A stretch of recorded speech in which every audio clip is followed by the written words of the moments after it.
Muito bem, irmãos, bom dia. Bom dia para vocês que estão assistindo essa aula de manhã na programação normal da nossa Escola Bíblica Dominical, às 9 horas. E olá para os demais que estiverem assistindo o vídeo gravado posteriormente. Eu sou o professor Marlon Meira. Essa é a minha primeira aula nessa série que nós estamos estudando do Sermão do Monte, cuja revista é esta aqui. Vocês já devem ter. Se não tem, devem procurar a secretaria da igreja para adquirir a sua revista, tá certo? No dia primeiro de... Deixa eu ver se foi dia primeiro, para não errar aqui. Eu sei que a primeira aula introdutória desse nosso curso, desse nosso módulo, foi dada pelo pastor Alain no domingo passado. Acho que foi dia primeiro mesmo, deixa eu só confirmar. Domingo, dia primeiro. E nós temos, portanto, hoje a aula que, na verdade, é a aula número 1 da revista, tá certo? Essa é a segunda aula da série, né? Da segunda aula do módulo, do Sermão do Monte, um ensino desafiador da revista. Mas é a primeira aula da revista, é a aula número 1 da revista, cujo título é Jesus, o Mestre por Excelência. Então vamos orar pedindo a Deus que nos abençoe e que nos conduza durante esse tempo, né? Obrigado, Senhor, porque estamos mais uma vez apresentando uma aula para a Escola Bíblica Dominical. Obrigado porque tivemos ali na semana passada a introdução ao Sermão do Monte pelo pastor Alain. Obrigado pela visão da igreja de manter e de investir no Ministério de Educação Cristã.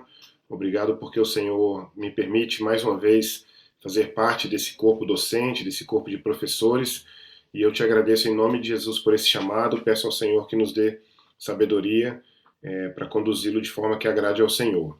Te peço em nome de Jesus, Pai, que o Senhor nos revele hoje, nos compartilhe conosco, nos permita obter hoje aquela porção do conhecimento que o Senhor separou para nós hoje. Nós sabemos que, como sua palavra diz em Colossenses 2:3, todos os tesouros do conhecimento e da sabedoria estão ocultos no Senhor. E por isso nós confiamos que o único meio de aprendizado sincero e verdadeiro, autêntico, é através da porção de conhecimento que o Senhor nos permite adquirir. Peço ao Senhor que nos conduza durante essa aula e durante esse módulo sobre o Sermão do Monte. Em nome de Jesus, amém. Bom, então é o seguinte. Eu preparei para vocês aqui um PDF, ou dois PDFs na verdade, que eu quero já mostrar para vocês agora. O primeiro deles é esse aqui, que é o da sequência da aula, né? Está baseado na revista. Se você leu a revista, você vai reconhecer até mesmo os tópicos, inclusive com os números aqui, né? Se você ainda não leu a revista, quando você lê essa lição, você vai reconhecer, enfim, na ordem inversa, né, os tópicos aqui também. Por exemplo, um aqui, o dois e assim por diante. Né? Eu quero sugerir que você leia a revista sempre antes da aula, é uma boa ideia. Você vai chegar à aula com uma percepção melhor do que vai ser observado ali, né? Sempre é melhor ler o texto, a não ser que seja uma surpresa que o professor especificamente sugira que você não leia, mas sempre é melhor que você leia o texto anteriormente para você já chegar ali preparado. Aliás, não só por isso, mas porque quando você lê o texto antes da aula, eu tenho certeza que você vai se sentir curioso com alguma coisa que você está olhando ali e você eventualmente vai procurar, vai pesquisar, né, vai ter tempo de tirar de acrescentar algumas coisas ao seu conhecimento, certo? Então procure fazer isso. E eu também fiz aqui separado, vou passar para vocês, se vocês quiserem podem solicitar que eu passo para vocês um PDF que eu fiz separado só com as referências bíblicas que foram citadas na revista e uma a mais que eu coloquei, porque na hora que eu estava passando pelo texto, eu me lembrei desse verso, inclusive eu falei esse versículo agora na oração, que é segundo Colossenses, segunda aos Colossenses, não, desculpa, Colossenses 2:3, né? Segundo Colossenses não. Colossenses 2:3, que é exatamente esse texto aqui, ó. Logo mais a gente vai falar sobre ele. Mas eu acrescentei esse texto aqui, mas tirando esse daqui, tirando essas referências, se eu não me engano, todas as demais são da própria revista. Você vê que, por exemplo, uma lição como essa, o autor, ou acho que é a autora, se eu não me engano, eu não sei se tem aqui, acho que em algum lugar eu li a autora, mas seja como for, ela faz 40 referências bíblicas, e aí eu coloquei 41 aqui porque realmente tem aquela uma a mais que eu... Então ela faz 40 referências bíblicas, e é claro que vários versículos dentro dessas referências, né? O que é algo muito bom, o que mostra, claro, que a gente compreende a palavra de Deus através da própria palavra de Deus. Eu gosto muito dessa perspectiva de que o conhecimento, esse texto aqui de Colossenses, né, que eu havia colocado, deixa eu ver se eu volto nele aqui rapidamente. Cadê? Colossenses. Aqui, ó. Em quem. Aqui, o versículo 2 aqui fala Cristo, né? Cristo Jesus, aí vem, vírgula. Em quem todos os tesouros da sabedoria e do conhecimento estão ocultos. Eu gosto muito dessa ideia, dessa perspectiva, de que todos os tesouros da sabedoria e do conhecimento estão ocultos em Cristo. E isso me dá uma grande confiança de que toda vez que eu pretendo, que eu imagino, que eu preciso aprender alguma coisa, eu imagino que a fonte desse conhecimento será Cristo. Né? Inclusive é por isso que eu imagino também, que eu acredito também que existe sabedoria fora existe sabedoria fora, existe sabedoria no âmbito, no ambiente secular, vamos dizer assim, mas eu também não duvido, quero crer que mesmo essa sabedoria tenha sido revelada ou apresentada ou permitida pelo próprio Cristo. Né? Bom, vamos lá. Se você já foi meu aluno em outra ocasião, você sabe que eu gosto de dar aula sempre com muitas ilustrações, né? Mas de qualquer forma vamos começar. O texto básico da nossa lição são os 2 primeiros versículos. Aliás, o Sermão do Monte vai... O Sermão do Monte vai... Deixa eu só alterar essa cor aqui. Para azul aqui, ficar a mesma cor da linha. O Sermão do Monte vai de Mateus 5 a Mateus 7. Os 3 capítulos todos, né? 5, 6 e 7. Eu acho que o último versículo do capítulo 7 é o versículo 29, se eu não me engano. E aí a nossa primeira lição, como eu disse, a aula é 2, porque o pastor Alan deu a aula inicial, né? Aliás, deixa eu só olhar, talvez eu esteja errado, porque talvez o nosso pastor Mateus tenha preferido chamar essa aula de aula 1. Eu descubro isso aqui rapidinho pra gente. E aí, se for esse o caso, eu vou fazer essa alteração aqui. Mas eu descubro agorinha.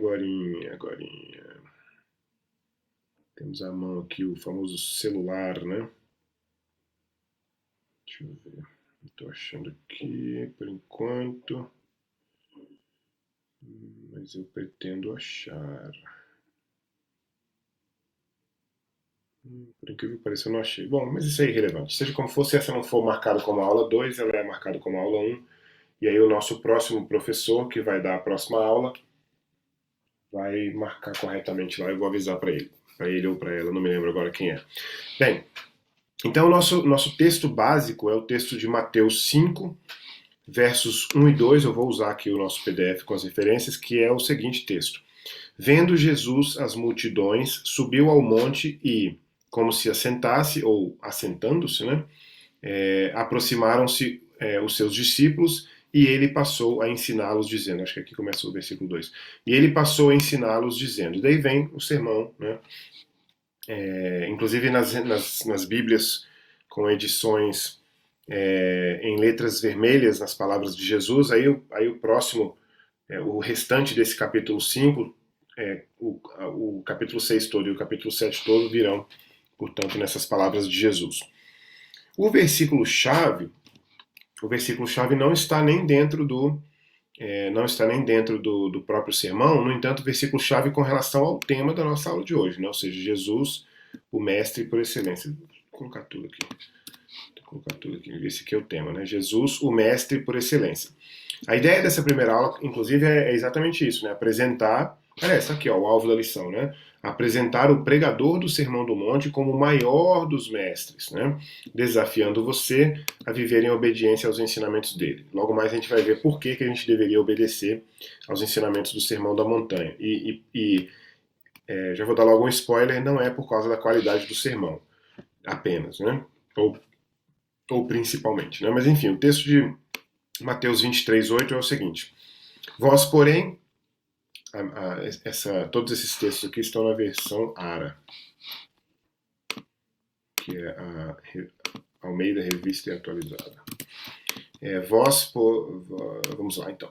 Vós, porém, não sereis chamados mestres, porque um só é vosso mestre, e vós todos sois irmãos.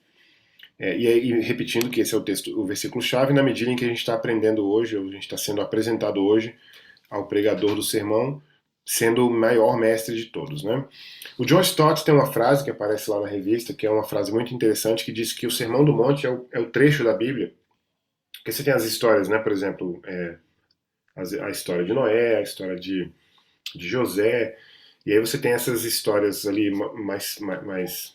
a história, por exemplo, da confusão da língua, da torre de Babel e tal, né?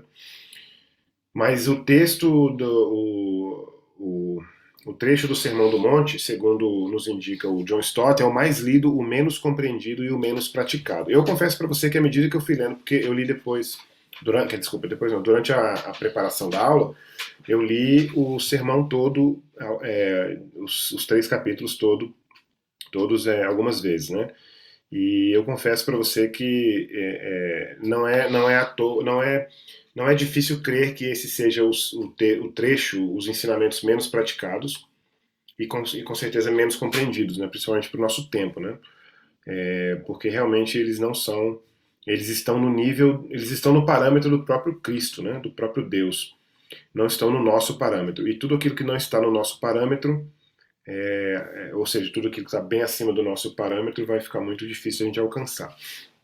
Por isso, inclusive, que Jesus disse que sem ele nada nós poderemos fazer, né? Sem mim nada podeis fazer. Devemos aceitar os ensinamentos do Sermão do Monte com seriedade. O mestre é mais importante do que o seu ensinamento. Então, qual é a aplicação que nós temos disso aí? Isso aqui ainda é uma introdução, né? Qual é a aplicação que nós temos dessa introdução? A aplicação é que, quando tomamos consciência de que o mestre era o próprio Senhor Jesus Cristo, Filho de Deus, o Filho de Deus, nosso Salvador, nós não temos outra coisa a fazer senão aceitar e praticar os seus ensinamentos. É aquela história, né? Aquela história, né?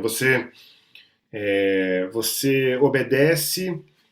Vamos pegar um exemplo intra-humano, né? Entre humanos, né?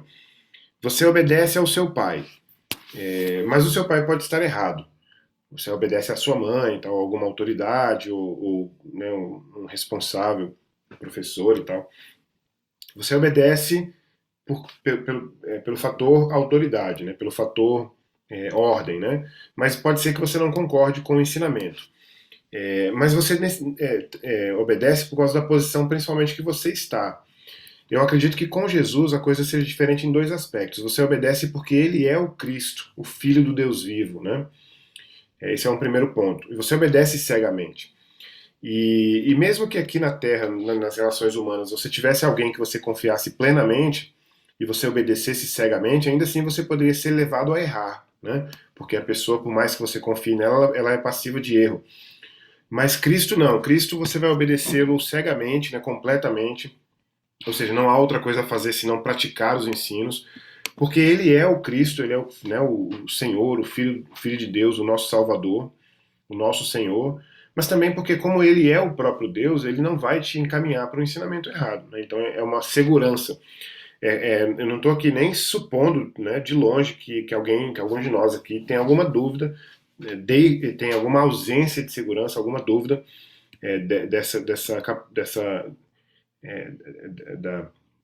da divindade de Jesus suficiente para dizer que ele não vai errar, que ele não vai te conduzir ao erro, né? Mas a gente não pratica, assim como disse o Stott, é o menos praticado. A gente não pratica o Sermão do Monte, né? Trechos muito difíceis que a gente vai ver hoje ainda, por exemplo, como orar pelos inimigos, né? Enfim, então assim, eu fico pensando que realmente é algo muito, muito além da nossa capacidade, e não é surpresa nenhuma que seja mesmo além da nossa capacidade, né? Bom, o sermão foi proferido no início do ministério de Jesus, logo após o batismo e a tentação.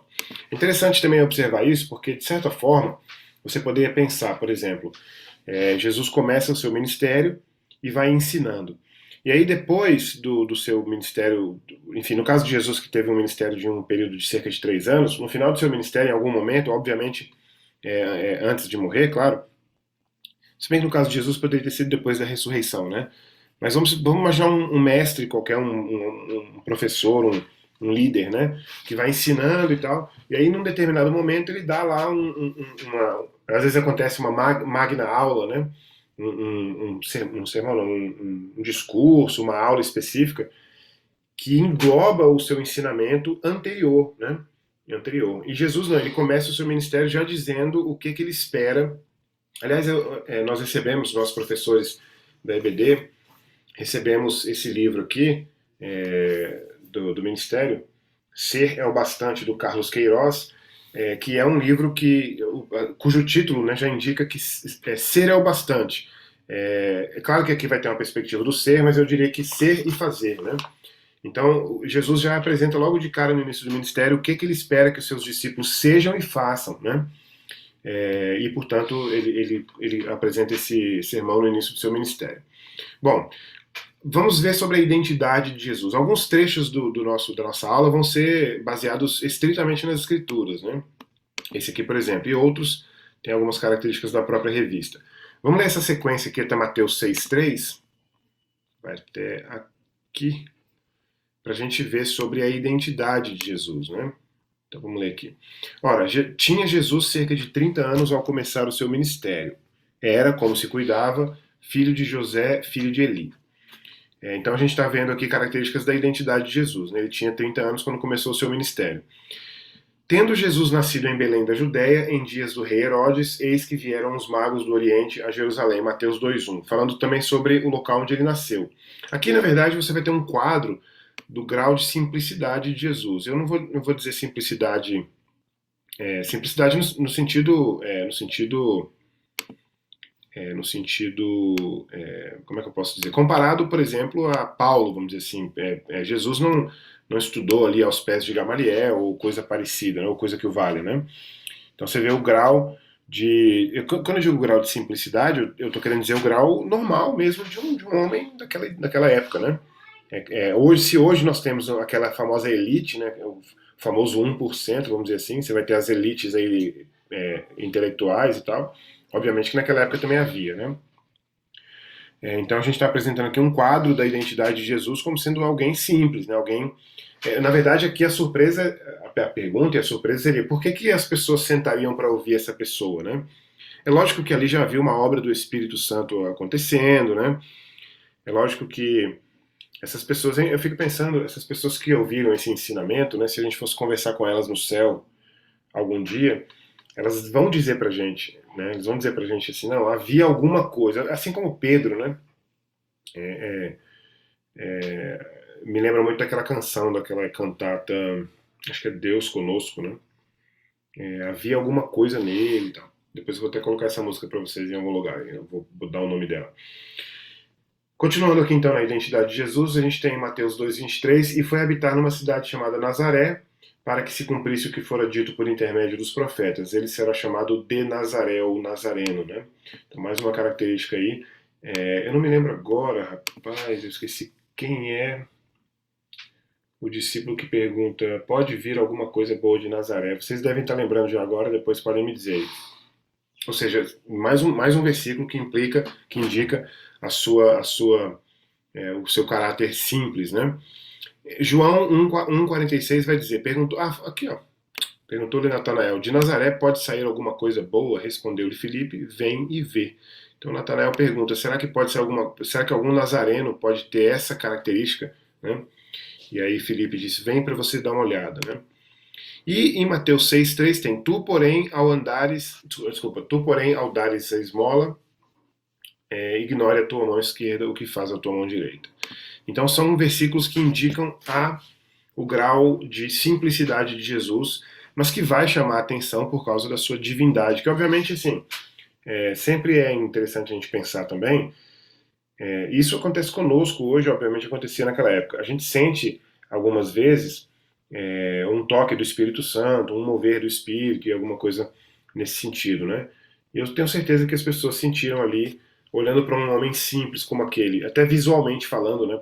Visivelmente falando, como que as pessoas poderiam dar essa atenção para esse homem, né? Mas deram porque alguma coisa havia, né?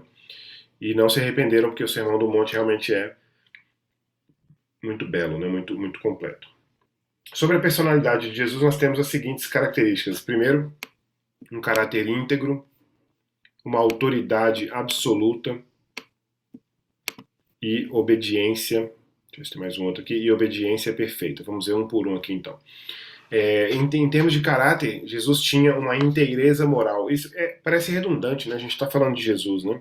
Não havia mesmo como ele não ter uma inteireza moral. Não havia como ele ter alguma falha moral, mas de qualquer forma é bom lembrar que ele tinha, né? É bom lembrar que ele era o mestre. Coerência com o seu ensino. Coerência com o ensino é aquela famosa expressão, tem uma expressão que eu me lembro que diz que, como é que é? É, é uma expressão mais ou menos dizendo que você fazer o que você prega, né? Tem uma expressão contrária a essa, né? Faça o que eu faço, não faço, faço o que eu digo, não faço o que eu faço. Mas Jesus não, Jesus ele era coerente com o seu ensino, então ele podia dizer faça o que eu faço, faça o que eu digo, né? Ele ensinou a ser luz, como em Mateus 5,14, a gente pode olhar aqui, Mateus 5,14, vós sois a luz do mundo, não se pode esconder a cidade edificada sobre um monte. Mas ele também é a luz do mundo, ele foi a luz do mundo. Né? Então João 8,12 vai nos mostrar, de novo lhes falava Jesus dizendo, eu sou a luz do mundo. Né? Então ele não simplesmente nos ensinou a ser a luz do mundo porque era melhor, porque era bom, porque era correto. Ele foi a luz do mundo, ele é a luz do mundo. Né? Então ele também fazia, ele era coerente com o seu ensino nesse aspecto. Ele nos ensinou a orar pelos nossos inimigos, como em Mateus 5,44. Eu, porém, vos digo, amai os vossos inimigos e orai pelos que vos perseguem. Como pode, né? Amai os vossos inimigos. Eu acho que, é claro que aqui existe toda uma perspectiva de amor aqui, no sentido, eu imagino, né, talvez eu esteja errado, mas eu imagino que seja no sentido mais especificamente de amar a alma perdida, amar o ser humano como tal, né? Obviamente não amar a perseguição em si, ou a humilhação e tal. Mas ele nos ensinou a amar os nossos inimigos e orar por aqueles que nos perseguem. Mas ele orou pelos que o perseguiam. Né? Então, em Lucas 23:34, tem: contudo, Jesus dizia, Pai, perdoa-lhes, porque não sabem o que fazem. Então, repartindo as vestes dele, lançaram sortes. Ou seja, ele foi capaz também, aliás, foi capaz não, ele fez de fato aquilo que ele pregou em relação a orar pelos inimigos. Né? Ensinou a dizer a verdade, como em Mateus 5:37. Seja, porém, a tua palavra sim, sim, não, não. O que passar disso vem do maligno. O que passar disso vem do maligno. E ele é a própria luz, né? Desculpa, a própria verdade. João 14:6, um versículo famoso desses que nós memorizamos, né? Respondeu-lhe Jesus, eu sou o caminho e a verdade e a vida. Ninguém vem ao Pai senão por mim. Então ele não simplesmente ensinou a verdade, como sendo algo bom ou apropriado, ele é a própria verdade. Né? Aliás, eu até gosto, já fiz esse exercício numa aula de história do pensamento cristão e posso fazer aqui rapidamente. Existe um conceito em filosofia chamado de epistemologia. E epistemologia é um conceito que é o estudo do conhecimento, né? As perguntas principais que a epistemologia vai fazer ou tentar responder é de onde vem o conhecimento, se nós realmente temos capacidade de ter conhecimento, se existe a verdade, né? Se a verdade pode ser descrita, seja por completo ou não. E eu sempre gosto de dizer o seguinte, que quando as pessoas dizem que não existe verdade, mas que existe a sua versão e tal, é, é sempre bom dizer, em contrapartida a uma frase como essa, que a versão é a versão é uma tentativa de acertar a verdade, né? Então eu contei da seguinte forma, portanto essa é a minha versão, mas a minha intenção era contar a verdade, era contar como realmente foi, né? E Jesus, olha que interessante em termos de epistemologia, né, de fonte de verdade ou da existência da verdade. Por que tudo que Jesus diz é verdadeiro? Por que você não pode duvidar de nada que Jesus disse? Ora, porque ele é o Filho de Deus, tudo que ele fala sobre Deus, ele tem completo conhecimento de tudo que ele fala sobre Deus. Ele é a própria verdade.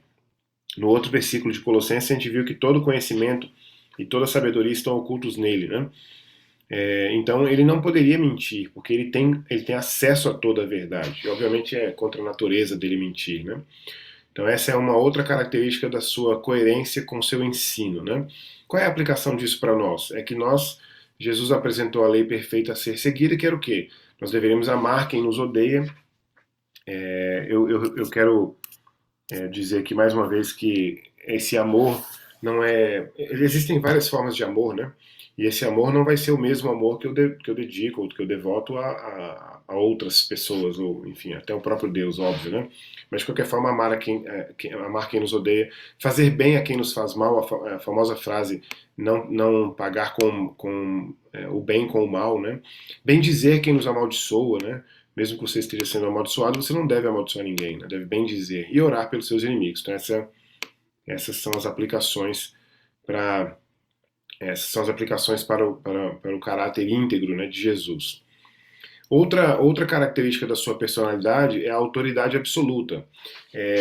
Então, a gente voltando àquela parte que eu falei sobre a simplicidade de Jesus, o que poderia ser tão impressionante em Jesus ali, sendo que ele tinha uma aparência de uma pessoa muito simples, não tinha fama nenhuma, já que ele tinha acabado de começar seu ministério, ele não chegou ao ministério por causa da fama, né?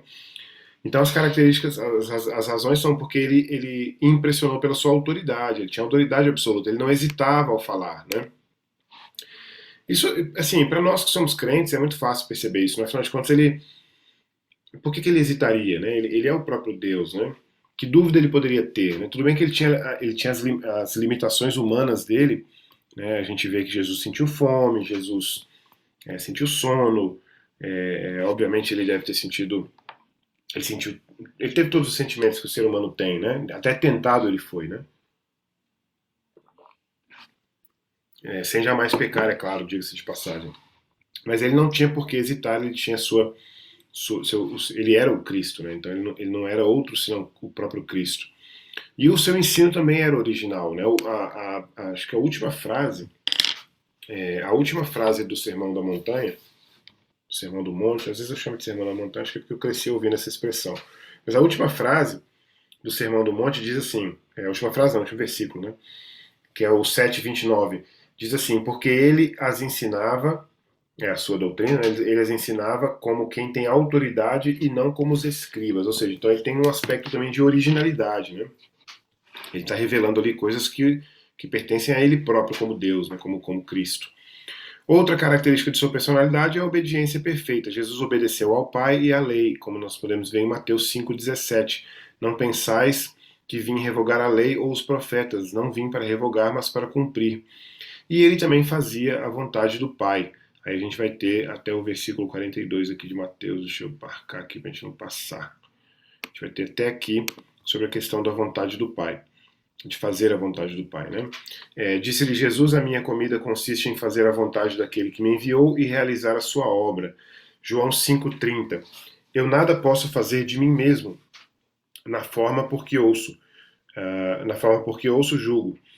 O meu juízo é justo porque não procuro a minha própria vontade, e sim a daquele que me enviou.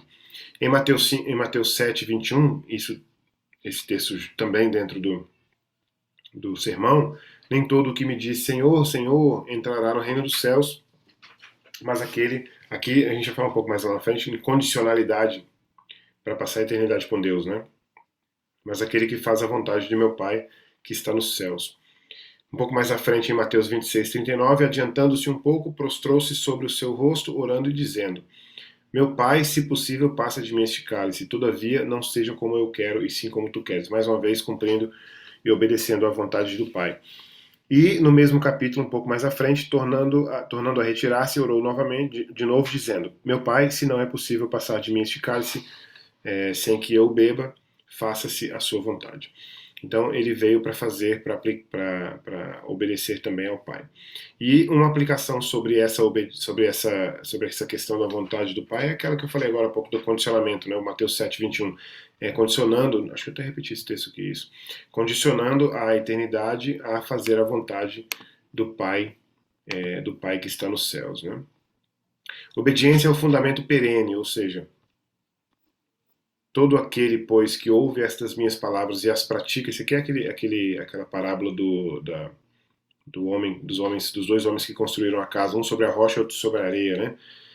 Todo aquele, pois, que ouve essas palavras, essas minhas palavras e as pratica, será comparado a um homem prudente. Olha só, já começa aqui, né? Se é prudente, obviamente, vai ter o condicionamento desculpa, vai pressupor também obediência, né? Que edificou sua casa sobre a rocha.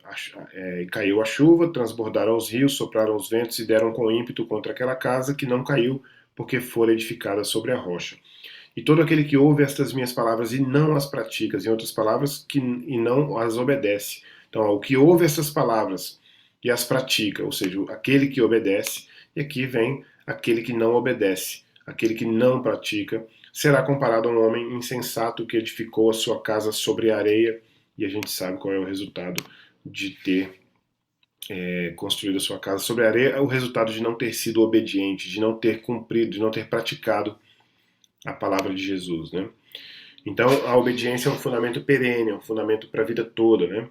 A aplicação para nós é que o padrão de Jesus deve ser o padrão da nossa vida. Ele falava com autoridade. A gente, quando vai falar, por exemplo, das Escrituras, da Bíblia, a gente não pode falar com dúvida, né?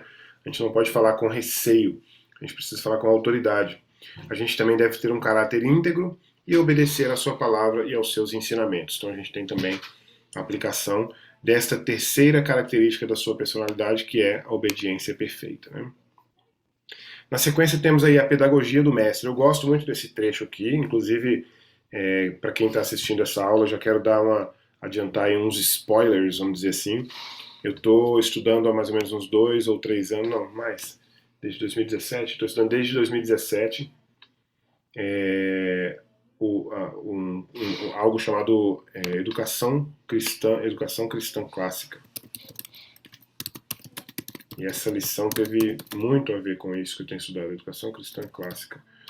E eu quero começar a apresentar isso para a igreja, logo, em alguns cursos, em alguns vídeos, mas o que eu quero dizer é que tem a ver com a pedagogia de Jesus, né?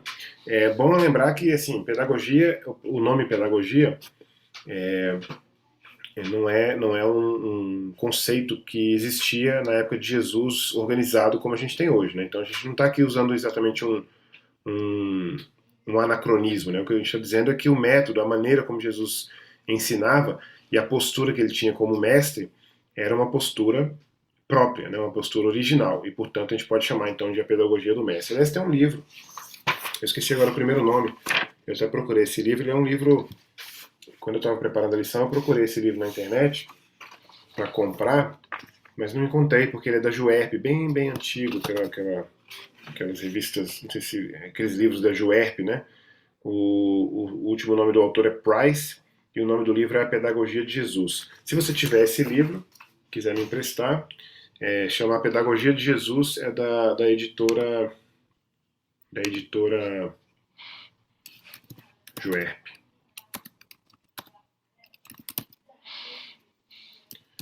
Esse livro aqui, ó, Pedagogia de Jesus. Deixa eu escrever Juerp aqui, que eu acho que é até mais fácil para aparecer.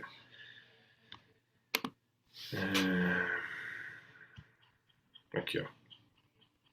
J.M. Price, A Pedagogia de Jesus. Caso você tenha esse livro, se você quiser me emprestar, eu vou ficar muito grato e vou fazer muito bom uso. Tem ele à venda aqui na estante virtual, depois eu vou dar uma olhada. Bom, vamos lá. Sobre a pedagogia de Jesus, teremos o seguinte. Jesus se declarou mestre, como em Mateus 23:8. Agora eu vou precisar mudar aqui. como em Mateus 23:8, quando ele diz: Vós, porém, não sereis chamados mestres, porque um só é vosso mestre, e vós todos sois irmãos. Aquele verso que é o versículo-chave da nossa lição, né, que a gente viu lá em cima. Então ele declarou a si mesmo como mestre, não como um orador, como um líder, como um professor, né, mas como mestre. E nesse sentido há algumas características, pelo menos são 3 características que a gente pode indicar como sendo, deixa eu ver se são 3, são 2, 3, são 4, não, são 3. São 3 características que a gente pode indicar como sendo parte do projeto pedagógico de Jesus, vamos dizer assim.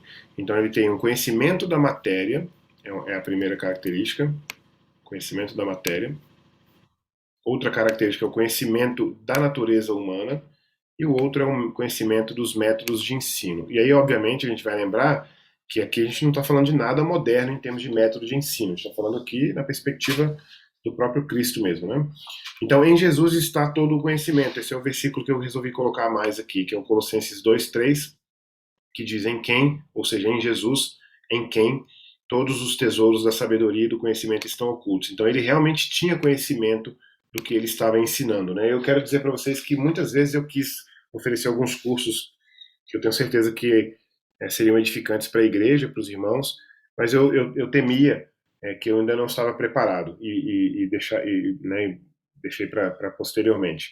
Esse, por exemplo, de, história, de educação cristã clássica, eu me sinto já preparado para iniciar, mas durante um tempo eu não senti ainda. Ou seja, Jesus tinha conhecimento, né, todo conhecimento. Ele tinha conhecimento da matéria. Ele tinha conhecimento do mundo porque ele criou o mundo, né? Ele tinha conhecimento do homem porque ele criou o homem. Ele conhecia a verdade porque ele próprio era a verdade. Aliás, esses dias estava no carro com a Vitória, a gente já leu isso aqui, né? Todas as coisas foram feitas por intermédio dele. Ah, não, a gente não leu isso aqui, não. Todas as coisas foram feitas por intermédio dele e sem ele nada do que foi feito se fez. Esses dias eu estava no carro com a Vitória indo para a escola e aí eu falei para ela assim: se você quiser conhecer o sentido da vida, não há melhor pessoa para perguntar sobre o sentido da vida do que a pessoa que criou a própria vida. Sendo assim, essa pessoa que criou a própria vida se fez revelar através da Bíblia, né? Então não existe outro lugar melhor para você buscar o sentido da vida do que na própria Bíblia, na palavra de Deus. Por quê? Porque foi Deus que criou o homem. Foi Deus que criou a humanidade, criou o ser humano. O homem aqui é espécie humana, né? Então, se ele criou, ele obviamente sabe exatamente qual é o sentido da vida, né? Por que criou, né? Então, não há lugar melhor para descobrir isso do que na própria Bíblia. Jesus tinha conhecimento das Escrituras, como em Mateus 5, de 21. Era esse aqui que estava faltando, João 14:6, né? Eu sou o caminho, a verdade e a vida, que a gente já tinha lido. Esse texto aqui de Mateus 5, de 21 a 48, que é mais longo, ele vai demonstrar a capacidade de Jesus de conhecimento das Escrituras, assim como Lucas 24, 27. Lucas 24, 27 vai ser esse texto aqui, ó. E, começando por Moisés, discorrendo por todos os profetas, expunha-lhes o que a seu respeito constava em todas as Escrituras. Dá uma olhada depois nesse trecho mais longo, né, que é cerca de 27 versículos, para você ver o domínio de Jesus das Escrituras. Vamos lembrar que, obviamente, na época de Jesus, as Escrituras eram apenas o Velho Testamento, né? Mas qual é a aplicação disso para a nossa vida? É que nós devemos ter um amplo e profundo conhecimento das Escrituras, né? Eu sempre penso assim quando eu estou numa experiência, numa oportunidade de evangelismo, né? Eu não sei se você sente a mesma coisa, mas eu sinto uma confiança muito maior no evangelismo no evangelismo ali na hora, né, no calor ali do momento, quando eu começo a citar versículos bíblicos, né? Às vezes eu não sei exatamente o versículo, mas eu sempre cito a ideia. E às vezes eu cito o versículo inteiro e não me recordo exatamente da referência. Mas é melhor que a gente tenha uma aplicação prática para a nossa vida, e que a gente tenha um amplo e um profundo conhecimento das Escrituras, a fim de que a gente tenha uma capacidade maior, por exemplo, de evangelismo, né, de aula e assim por diante, né, para quem é professor. Né. Outro aspecto da pedagogia de Jesus é o conhecimento da natureza humana. Jesus conhecia os seus ouvintes, compreendia o que se passava no íntimo das pessoas. Vamos ver alguns versículos sobre isso. Vamos lá até 4:29, deixa eu marcar aqui, para a gente não perder o ritmo. até 4:29. Então esses versos aqui indicam a capacidade que Jesus tinha de conhecer as pessoas no íntimo, né? De conhecer as pessoas naquilo que é intrínseco ao ser humano, né? Então Lucas 5:22 diz: Jesus, porém, conhecendo-lhes os pensamentos, disse-lhes: que arrazoais em vosso coração? A capacidade que obviamente era dele apenas, a gente não vai ter essa capacidade, né, de ler a mente das pessoas, né? Lucas 6:8, mas ele, conhecendo-lhe os pensamentos, disse ao homem da mão ressequida: levanta-te e vem para o meio. E ele, levantando-se, permaneceu de pé. Mais uma vez, uma capacidade exclusiva da divindade de Deus, né? Lucas 9, de 46 a 47. Levantou-se entre eles uma discussão sobre qual deles seria o maior. Mas Jesus, sabendo o que se lhes passava no coração, tomou uma criança, colocou-a junto a si, e aí o versículo continua no 48. Né? Mas a questão da capacidade, né, de saber o que passava no coração deles. Né? João 2, de 23 a 25. Estando ele em Jerusalém durante a festa da Páscoa, muitos, vendo os sinais que ele fazia, creram no seu nome. Mas o próprio Jesus não se confiava a eles, porque os conhecia a todos, ou seja, sabia exatamente quem eram eles, né? E não precisava de que alguém lhe desse testemunho a respeito do homem, porque ele mesmo sabia o que era a natureza humana. Aí é que fecha, né? Sabia o que era a natureza humana. Tem os exemplos e tem a frase definitiva, né? E João 4:29, vinde comigo e vede um homem que me disse tudo quanto tenho feito. Será este, porventura, o Cristo? O encontro de Jesus com aquela mulher no poço, né? Então essa é uma característica também da pedagogia de Jesus, né? Outra característica que é interessante também, interessante inclusive porque Jesus era homem, é que ele se interessou mais pelas pessoas do que pelas coisas. A gente sabe que normalmente os homens se interessam mais por coisas e as mulheres se interessam mais por pessoas, né? É possível ver isso também facilmente no ministério de Jesus, né? Ele dizia que não tinha nenhum lugar onde reclinar a cabeça, né? Ou seja, ele não tinha interesse por coisas, né? Agora, por outro lado, também é importante lembrar que como ele tinha sido carpinteiro, e a gente deduz que ele foi carpinteiro porque naquela época o filho seguia a profissão do pai, né? Como a gente sabe que José era carpinteiro, a gente supõe, quer dizer, que Jesus era um carpinteiro. Então tinha, obviamente, algum apreço por coisas nesse sentido, né? Mas aqui a comparação é bem clara, a comparação em termos de interesse, né? Ele veio para salvar as pessoas, é claro, né? E a aplicação disso é que nós devemos amar as pessoas e usar as coisas. Essa frase na nossa revista ela vem com aspas. Eu já havia ouvido essa frase antes, mas eu não sei quem é que é o autor dessa frase. Se você souber, você me fala depois.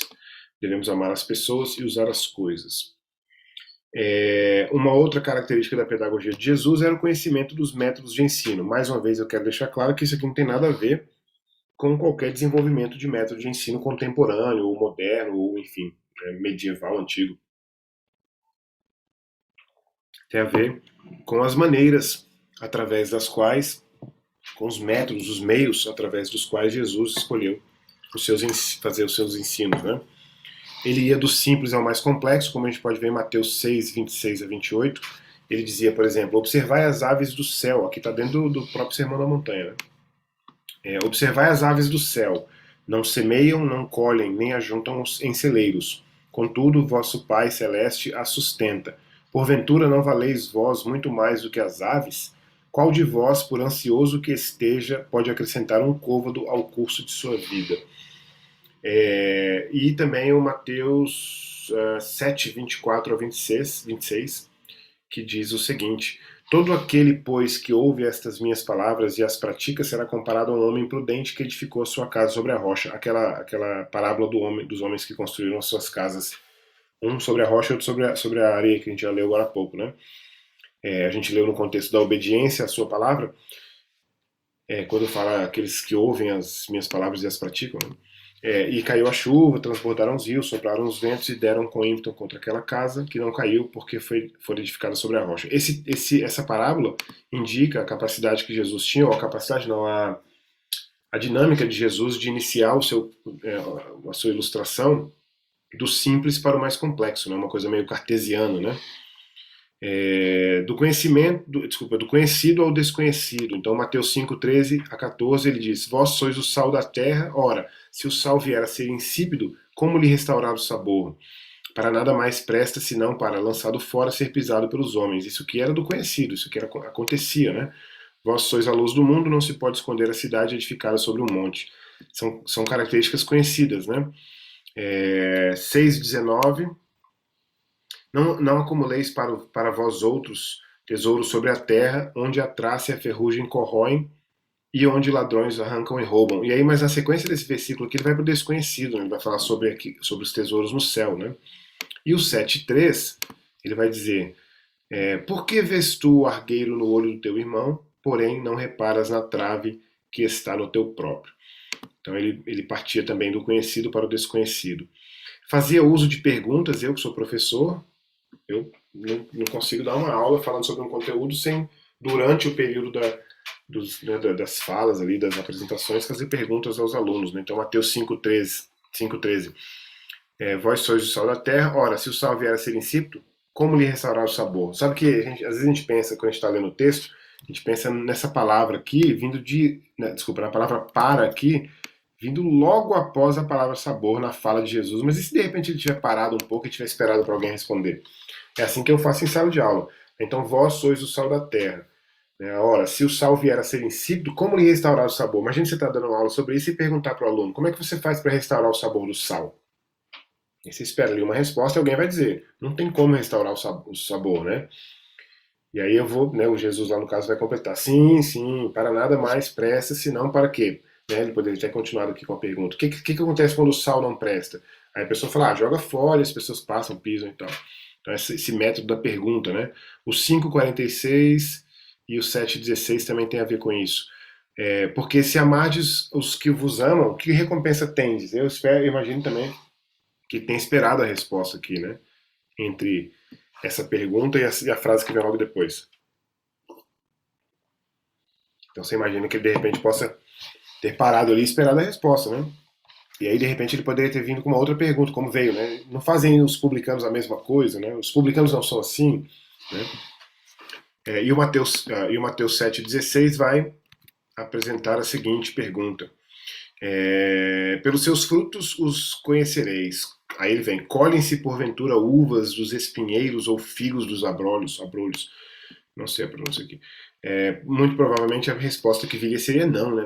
Não podemos colher uvas de espinheiros. Eu brinco às vezes com uma expressão que difícil é achar uva em pé de manga, né? O resto tudo é fácil, porque realmente não dá para fazer isso. Então Jesus usava essa metodologia também. E o método de contar histórias, mas aí a gente tem Mateus 24, Mateus 7, 24 a 27 mais uma vez, e dessa vez aqui apresentando a parábola inteira, quer dizer, lá das outras vezes eu coloquei também, né? Dando aquela ideia de que Jesus realmente usava histórias para ilustrar. Eu vou deixar um desafio para você pensar. Esses dias eu estava conversando com uma pessoa sobre as parábolas de Jesus, e a impressão que me deu foi que a pessoa desconfiou ali, ou quis propor ali, que as parábolas eram só histórias inventadas da cabeça de Jesus. O que você acha? Você acha que Jesus inventou essas histórias ou elas de fato aconteceram e Jesus conhecia e contou, né? Porque quando ele conta, ele fala, aqui por exemplo ele fala, ó, todo aquele pois que ouve as minhas palavras é como um homem que, comparado a um homem que. Aí eu posso até imaginar que essa história não existe, porque ele está comparado a um homem que, né? A um homem prudente que. Né? Mas outras parábolas, muito provavelmente Jesus deve tê-las contado baseado em fatos reais, né? Bom, encerramos aqui dizendo que Jesus discutiu, dramatizou, ilustrou. Isso aí você vai ver durante todo o ministério. Aliás, esse livro do Price, que eu disse que eu queria conhecê-lo, diz aqui que aqui, ó, no Novo Testamento há 45 referências a Jesus ensinando. E quando pregava, ele pregava e ensinava. Então Jesus fez tudo isso, né, durante o seu ministério. Discutiu, dramatizou, ilustrou, planejou, aplicou. As suas lições tinham começo, meio e fim. E a aplicação disso para a nossa vida é que o que importa mesmo não é exatamente o que se estuda, mas com quem se estuda. Sobre isso aqui, eu vou falar com vocês numa outra ocasião, quando a gente for falar sobre educação cristã clássica. Mas eu vou dar um spoiler agora. É mais ou menos o seguinte. Às vezes a gente pensa assim, mas meu filho vai para a escola, mas não tem problema quem seja o professor de matemática dele, contanto que o professor apenas ensine matemática. Ensine bem, tire dúvida, e não fique lá doutrinando o meu filho e tal. Eu não concordo com isso. Apesar de eu saber, é óbvio que isso não é, que isso é incontornável no ponto de vista geral. Eu não posso pegar todos os professores de matemática do mundo e eu não posso esperar que todos eles sejam crentes, convertidos, remidos pelo sangue do Cordeiro, né? Em quem habita o Espírito Santo de Deus e tal. Mas eu quero dizer para você que eu não concordo com essa ideia de que não faz diferença o professor. O que importa mesmo é como ele ensina e tal, e se ele está ensinando direito. Eu acho que isso é algo muito perigoso. Mas isso a gente vai falar mas a gente vai falar sobre isso num outro momento, numa outra ocasião. Seja como for, o que importa mesmo é com quem se estuda. Né? Aliás, na época de Jesus, você vê, por exemplo, o, o Alexandre o Grande foi aluno e discípulo do Aristóteles. E obviamente que ele não procurou o pai dele, que era o Filipe, agora esqueci o nome do pai, Filipe, o nome do Alexandre o Grande era Filipe alguma coisa, rei Filipe da Macedônia. Ele não escolheu o professor Aristóteles para ser tutor e preceptor do Alexandre o Grande, porque não tinha ninguém. Ele escolheu ele, né? Obviamente ele deve ter ido mandar buscar, né? Porque ele não morava, ele era de, esqueci o nome da cidade do Aristóteles, mas ele não era da Macedônia, né? Então, será que não era? Agora fiquei tão na dúvida, eu não vou ficar com essa dúvida não. Aristóteles, vamos ver onde ele nasceu. Estagira, isso, exatamente. Eu estava com esse nome na cabeça mesmo, mas não estava lembrando exatamente. Enfim, seja como for, o que importa mesmo é o mestre que ensina. E no nosso caso, nós temos o mestre por excelência, como é o título da nossa lição, né? O mestre por excelência. Então, a gente está começando hoje, então, os nossos estudos sobre o Sermão do Monte. A gente tem algumas perguntas e, inclusive, a própria resposta. Por que dar atenção ao Sermão da Montanha? Por que estudá-lo nesse semestre? Por que estudá-lo nesse módulo, né, na nossa igreja? Por que colocar em prática os seus ensinamentos?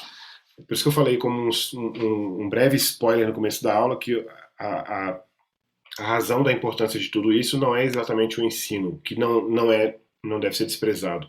Porque o ensino vem da originalidade do próprio Jesus Cristo, né? Então por isso que não deve ser desprezado. E é um ensino perene também, né? Funciona para nós até hoje, vai funcionar eternamente. Mas na verdade a razão principal é porque foi o nosso mestre que nos ensinou. Não obedecer a Jesus tem, entre as centenas de implicações negativas, tem a implicação de que você está desconfiando da capacidade do próprio mestre.